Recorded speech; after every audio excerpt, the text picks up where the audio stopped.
क्यों मिन्नते मांगता है औरों के दरबार से इकबाल।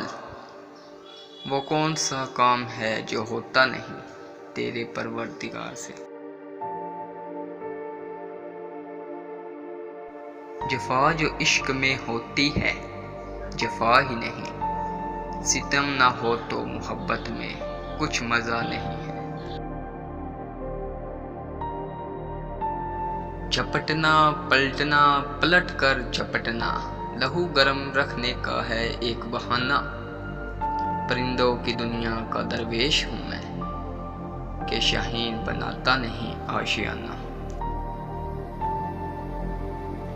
यही दर्स देता है हमें हर शाम का सूरज, मगरब की तरफ जाओगे तो डूब जाओगे।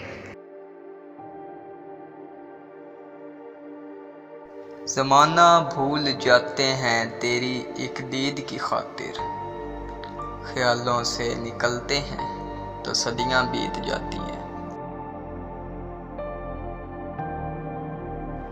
शाहीन कभी परवाज़ से थक कर नहीं गिरता, पुरदम है अगर तू तो नहीं खतरा अफ्ताद।